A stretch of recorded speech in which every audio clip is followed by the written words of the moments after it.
From the Library of Congress in Washington, D.C. For those of you who are here because you've been moved by Jonathan the novelist. His first novel, Everything Is Illuminated, came out in 2002 when he was just 25. That was followed 3 years later by Extremely Loud and Incredibly Close. Take that. Two remarkable works of fiction before the age of 30.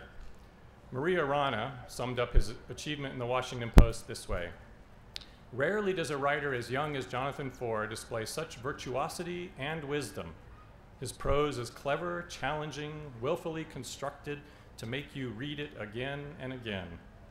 And reading it," she added, "you feel altered, chastened, seared in the fire of something new." Jonathan is a DC native, educated at Georgetown Day and then Princeton, where the author Joyce Carol Oates took an interest in his work. That first novel, Everything Is Illuminated, was completed at Princeton, but then languished in a drawer for a couple years, rejected by 5 agents. When Jonathan finally pulled it out and tried again, the same manuscript thrilled several publishers and went on to earn ecstatic reviews. Now the world knows, when Jonathan Safran Foer strings some words together, you'll want to read them. Please join me in welcoming Jonathan Safran Foer.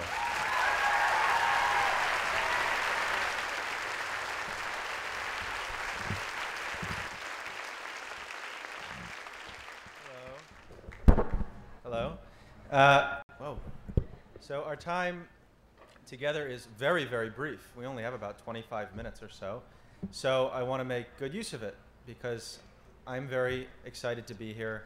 I did grow up in Washington, D.C. I was born here. I left only for my adult life and then only for reasons that are hard to describe. But I'm always happy to come back. I was anticipating a very hot and humid day and was really disappointed by what I got, which is only a hot day. This is not a humid day. I remember humidity, and this is not it. So I wrote 2 novels, and then I wrote this very, very different book. And I think that when people approach it, and I've seen this happen in bookstores before, I've seen someone pull it off the shelf, look at the title, and put it back on the shelf, or take it from the shelf and read the description and put it back on the shelf. And you know, it's a shame, not only because I would like for people to read my book, but because it speaks to a discomfort we have with this subject and ideas that we bring to any conversation about it, which basically boil down to that this is a divisive issue, or that it's an issue that will inevitably lead to an argument, or to some people feeling one thing strongly and some people feeling something quite different strongly, and those differences not being reconcilable. And what I found when I did the research for this book and when I wrote it, and in the year since it was published, and I've traveled across the country, not only to major cities on the East Coast and on the West Coast, but to areas all over the country, to farming communities, to inner city public schools, to quite a diverse group of readers, I found that nobody disagrees. If I were to pose the question, is it right or wrong to eat animals, I think most people in this room, if this room reflected America, about 96% of the room would say yes, it's perfectly right. But that's actually not the important question to ask. The important question, which I focus this book on, is it right or wrong to raise animals in the ways that we're raising them, to have a farm system like the one that we do, where animals are treated as a rule in ways that would be illegal if they were cats or dogs? Is it right or wrong to have a farm system that's the #1 cause of global warming? And not just by a little, but by a lot. It's responsible for more greenhouse gas emissions than everything else in the world put together. Is it right or wrong to have a farm system that, according to the United Nations, not according to PETA or the Humane Society, but according to the United Nations, is one of the top 2 or 3 causes of every significant environmental problem on the planet, locally and globally? Is it right or wrong to have a farm system that is making us less able to use antibiotics when we fall ill or when our children fall ill?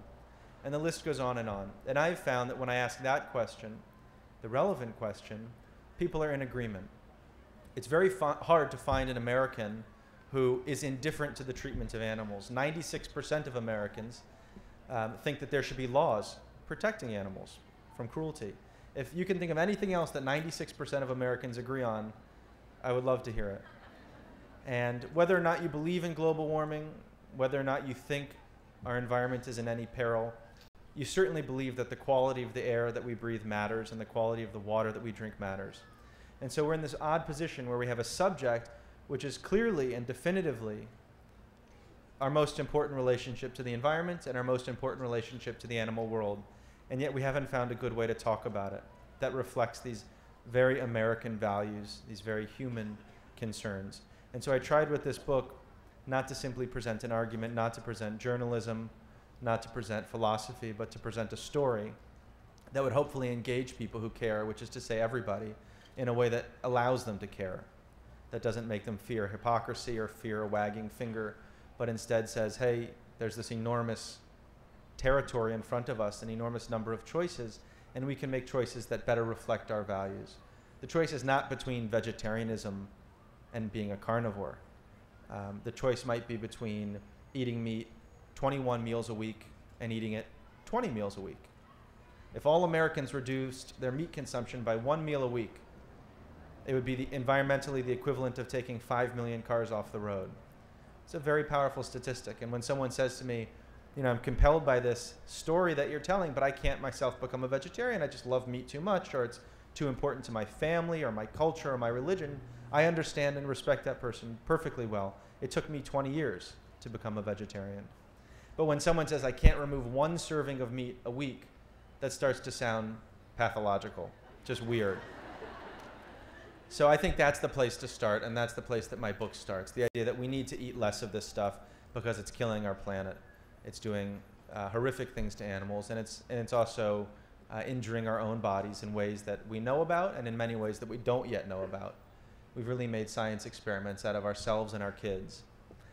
And one only need read the New York Times or Washington Post or USA Today or whatever you read to find more and more reasons to be concerned about this subject. So what I thought I would do is read the first little tiny bit of the book, couple of pages, and then to give you a sense of what I mean when I say that it's a story, and then we'll open this up the remaining time to what I wish we had much more time for, which is conversation.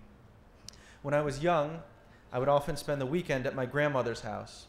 On the way in, Friday night, she would lift me from the ground in one of her fire-smothering hugs. And on the way out, Sunday afternoon, I was again taken into the air. It wasn't until years later that I realized she was weighing me.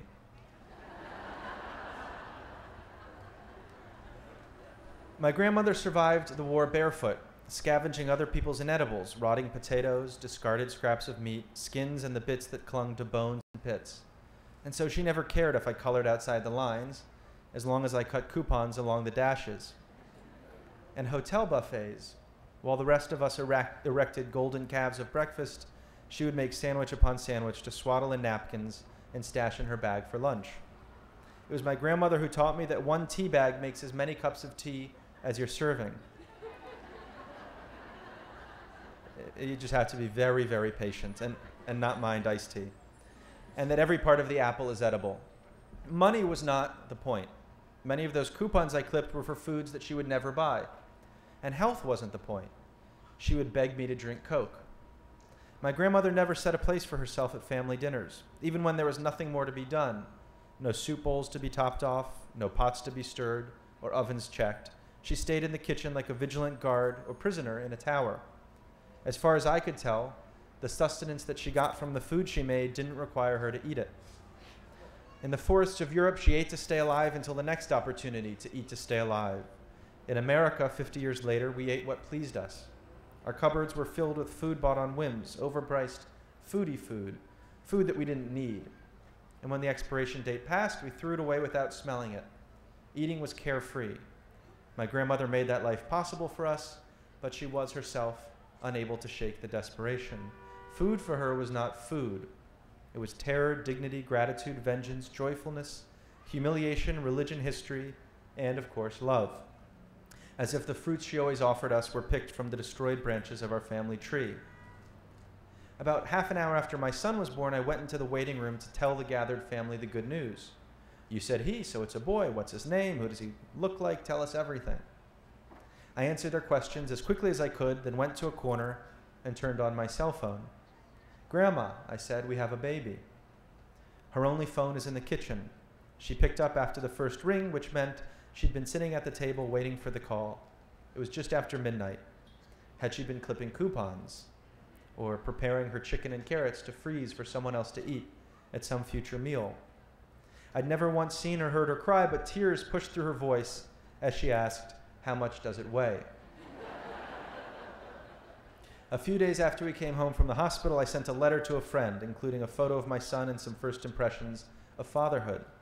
He responded simply, "Everything is possible again." It was the perfect thing to write because that was exactly how it felt. We could retell our stories and make them better, more representative or aspirational. Or we could choose to tell different stories. The world itself had another chance. And I'm going to finish the reading part with a one-page story that my grandmother told me. And this, I took dictation. These are her words. It's a shame that I'm not an actor, because if I were able to capture her accent, I think you would understand this story that much better. But it doesn't take a great leap of empathy. So, as I said, this is my grandmother. "We weren't rich, but we always had enough. Thursdays, we baked bread and rolls, and they lasted the whole week. Friday, we had pancakes. On Shabbat, we always had a chicken and soup with noodles. You would go to the butcher and ask for a little more fat. The fattiest piece was the best piece. It wasn't like now. We didn't have refrigerators, but we had milk and cheese. We didn't have every kind of vegetable, but we had enough. The things that you have here and take for granted, but we were happy. We didn't know any better, and we took what we had for granted too. Then it all changed. During the war, it was hell on earth, and I had nothing. I left my family, you know. I was always running day and night because the Germans were always right behind me. If you stopped, you died, and there was never enough food. I became sicker and sicker from not eating, and I'm not just talking about being skin and bones. I had sores all over my body, and it became difficult even to move. I wasn't too good to eat from a garbage can. I ate the parts that others wouldn't eat. I took whatever I could find, and I ate things that I wouldn't tell you about. Even at the worst times, there were good people too. Someone taught me to tie the ends of my pants so I could fill the legs with any potatoes I was able to steal. I walked miles and miles like that because you never knew when you would be lucky again. The worst it got was near the end. A lot of people died right at the end, and I didn't know if I could make it another day. A farmer, a Russian, God bless him, he saw my condition, and he went into his house and he came out with a piece of meat for me. "He saved your life," I said. "Oh, I didn't eat it," she said. "You didn't eat it?" "It was pork. I wouldn't eat pork." "Why?" I asked, although of course I knew why. And she said, "What do you mean, why?" And I said, "What, because it wasn't kosher?" And she said, "Of course." And I said, "But not even to save your life." And she said, "If nothing matters, there's nothing to save." And that was really the guiding principle of this book. And I don't take the principle to be one should be kosher. I take the moral of the story to be that we have to act on our values, or at least there's certain values that we have to act on, or we run the risk of losing something about ourselves that is very much worth saving. We run the risk of actually not being ourselves anymore. And so I spent about 3 years learning about animal agriculture in the United States. Not the philosophical question of is it right or wrong to eat meat, not would it have been right to eat meat 50 years ago, you know, on the kinds of farms that were all across America. But in 2010, when 99% of the meat that we eat comes from factory farms, where animals are raised in very great concentrations, usually in very little space, almost always in windowless sheds, the environmental destruction is built into the business plan, or it certainly seems to be. It's the most environmentally destructive thing we do as humans. And the animal cruelty is part of the system. And that, what I wanted to figure out is taking into account that meat smells good and tastes good. I am that kind of vegetarian who believes that meat tastes good and smells good. And taking into account the fact that meat can serve very important cultural functions, that it can bring us closer to our families sometimes, that it can make certain rituals feel more whole. Taking all of that into account, what is the value of meat? Because it's not infinitely valuable. There are certain things that matter more to me, and I think matter more to all of us. And one of those things is my ability to tell my child stories unflinchingly, without glossing over, without lying to him. Especially stories that are as primary as where our food comes from. Stories that, knowingly or not, we tell many times a day. So I think that's an entrance into what this book is. And with the remaining time, I'd be happy to try to answer any of your questions about this or about my other books or anything.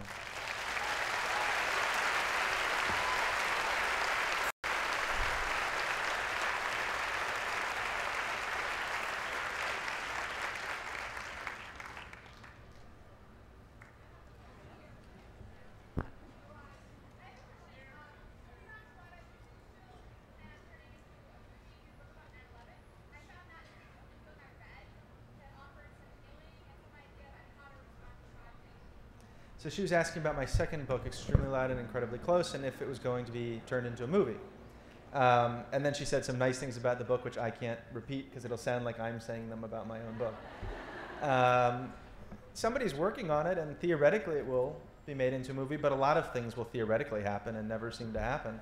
I would say if we were to compare the odds of Iran getting a nuclear bomb and my book being made into a film, I would say they're about even. Which would you prefer? Even if you hated my book, it's still...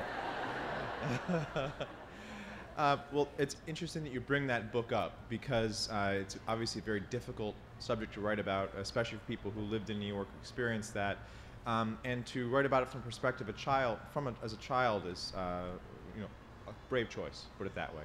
The narrative structure of the book itself is interesting, though, too. In turn, also in the way that you incorporated flipbook in it and the other parts of it. I guess as someone who is very much growing up in the digital age, how do you see the book itself evolving?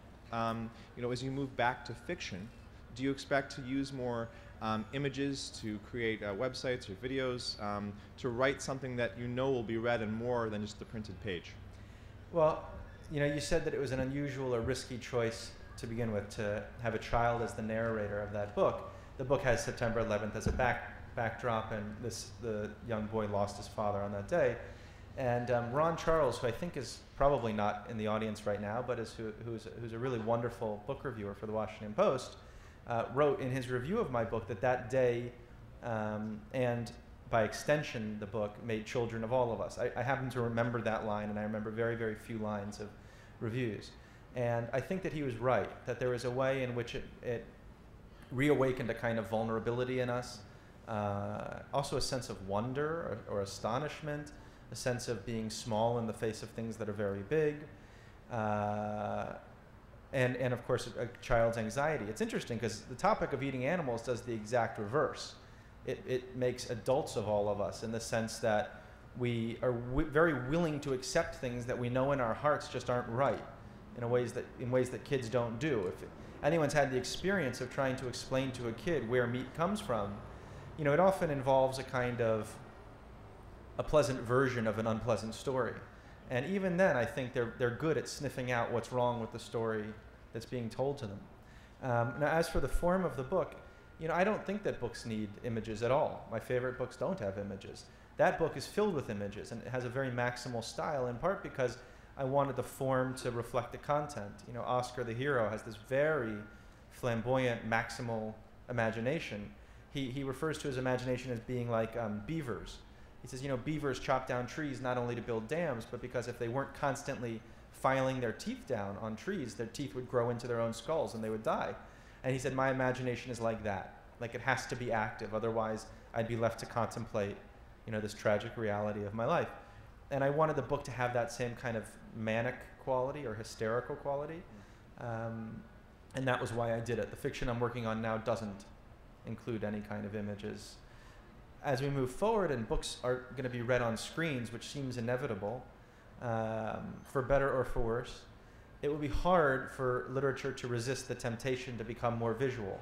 The newspapers have, you could say, fallen prey to that temptation. If you look at the New York Times online, there's embedded video, there's embedded sound, and we expect that of a newspaper. The question is, will readers expect the same thing of novels when they're on that vehicle? It's like, if you were, it's imagine pushing a wheelbarrow on the Autobahn and all the cars beeping behind you, saying like, speed up or get off the road. I think that writers are going to feel those honking horns behind them. And the challenge will be to remember what's good about books, which is that they're slow and that they're inefficient and that they're a single task endeavor. and that they're inefficient and they're not going anywhere. You know, so much of life, there's this increased emphasis on efficiency. Can we do 3 things instead of 2 at a time? Can I make it somewhat quicker? Can my food come to me quicker? Can I get my job done more quickly? Can I spend less time with my family? You know, this is where we are. And books are the antidote to that, but it's going to be increasingly difficult to stand against all of this efficiency. So readers will have a part to play, writers will have a part to play, publishers will have a part to play. And you know, another reason I'm grateful to be here today is because festivals like this are one of the great, like the saving grace of literature, you know, reminding us that we're a huge community, that we're a diverse community, and that this is at least as good a way to spend time as updating your Facebook page.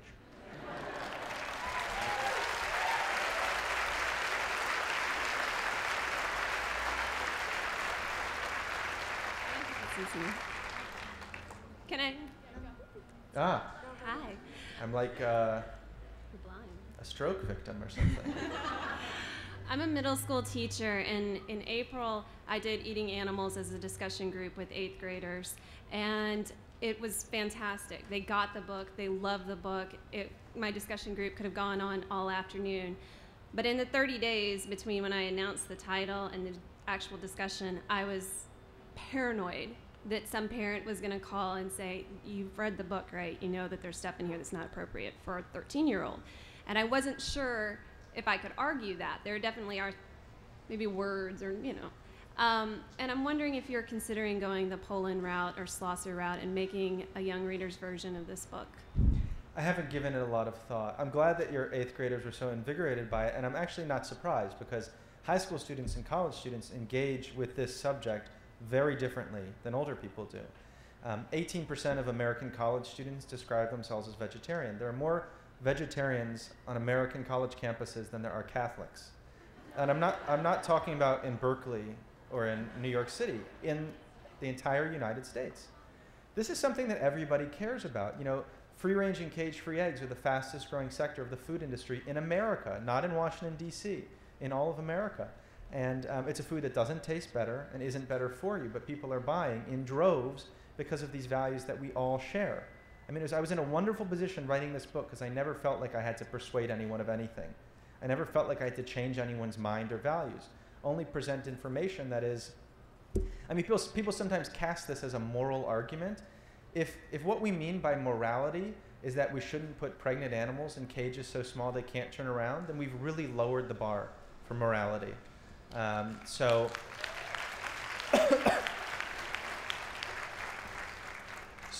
I take every opportunity I can to talk to high school and college students, and I would say if there are parents who are concerned about some of the material in the book, I don't blame them, and you should just take that material out and share the rest of the book with them.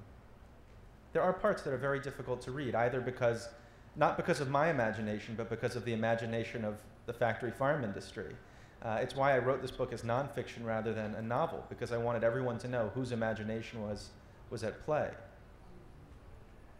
Hi, thanks for being here. I guess it feels so overwhelming sometimes, like food in general in this country. We have a Senate bill maybe next week that Cargill and ConAgra support that's about food safety, and like I see those companies as the root of the problem, kind of. And that's the best legislation we have on the table. I was wondering, since you're in DC and the Capitol's right behind us, if you've given any thought to the government's role in the problem, well, obviously the problem, but also the solution, or whether you think it's just an individual kind of choices that will rise up. Well, we don't need the choice. I mean, there's a lot of emphasis in our country put on choice, as if it's always a good thing, as if it puts us in closer touch with our Constitution or something. We don't need the choice. We don't demand the choice to have children's toys painted with lead paint. We expect our government to protect us from that choice. And we don't need the choice to have Chilean sea bass available. We don't need the choice to have salmonella-infected chicken. You know, there was a 750 million egg recall recently that most people are probably aware of. And that's scary. 8% of all the chicken in all of our supermarkets is infected with salmonella. Between 40 and 70% is infected with E. coli. We're told to cook food at extremely high temperatures until there's absolutely no doubt that anything that was wicked in it has been cooked through. We're told to scrub down our counters with soap, some people even say with bleach, to wash our hands vigorously. We should not be in this position. Our parents and grandparents weren't in this position. The government should be protecting our food safety. We shouldn't have available food that requires us to cook it at incredibly high temperatures and wash down all surfaces afterwards.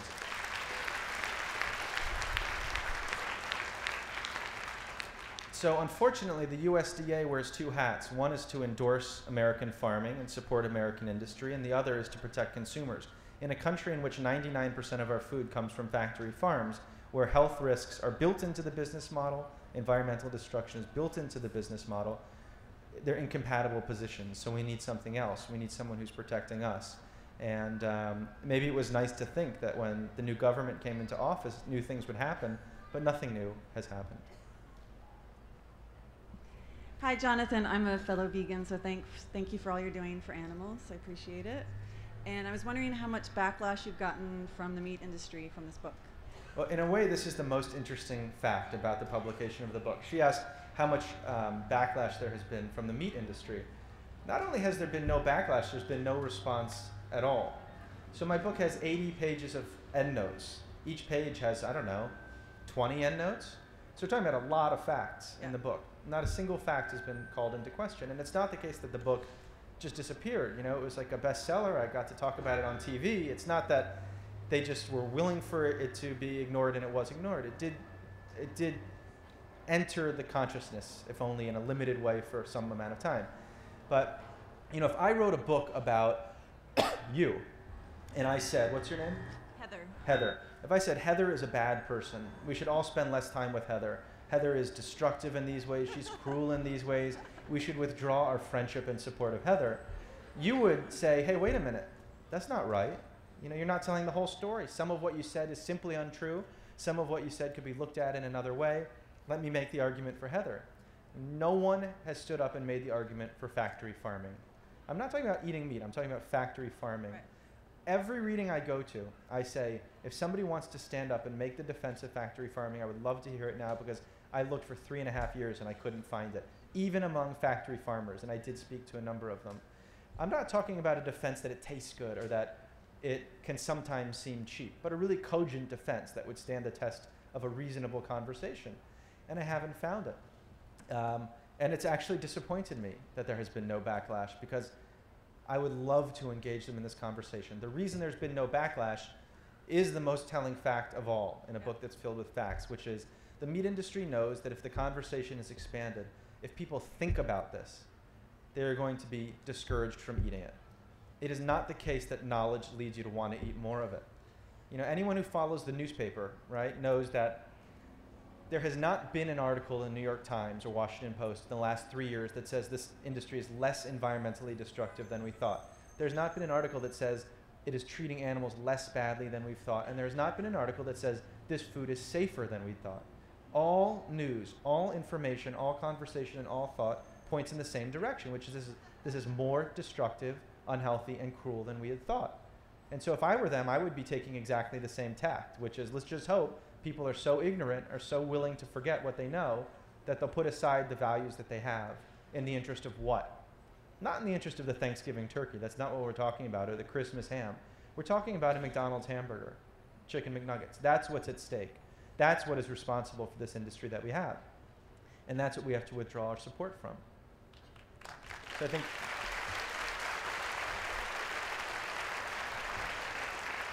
there's time for one more question. Sorry to the others. Hi, I'm sorry to go a bit off subject, but I just want to talk about Everything is Illuminated, because I think it's one of the best pieces of literature that I've read in quite some time, and I was personally moved by it. And I have a question. What made you personally want to actually write about it, and what do you think that we can learn from such a story as that, as you've written? So she asked two questions. What made me want to write Everything is Illuminated, and what do I think we can learn from it?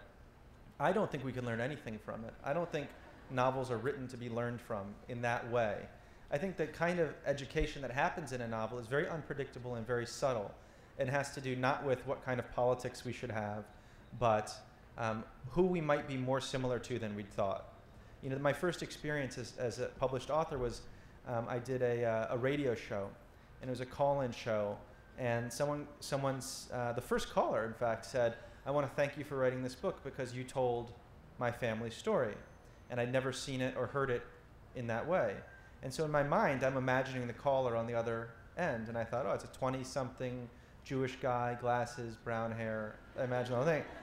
And he said, as a 65-year-old black man living in Trenton, and my reaction was basically like yours. I kind of chuckled and I was surprised. And I've thought a lot about that since then.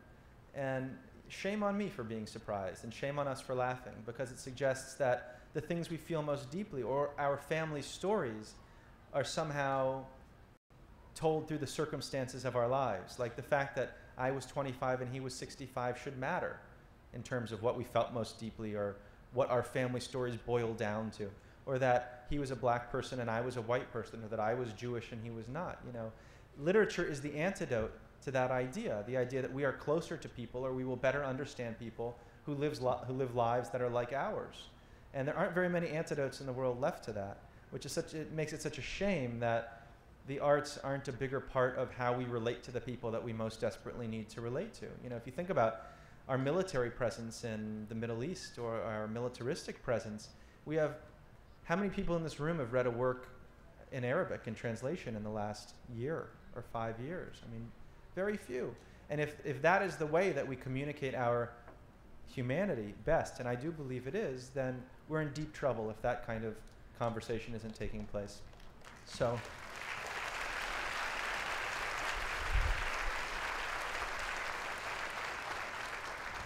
I'm getting the overtime card. So I'll be signing books in some tent over there. Thank you very much for coming. This has been a presentation of the Library of Congress. Visit us at loc.gov.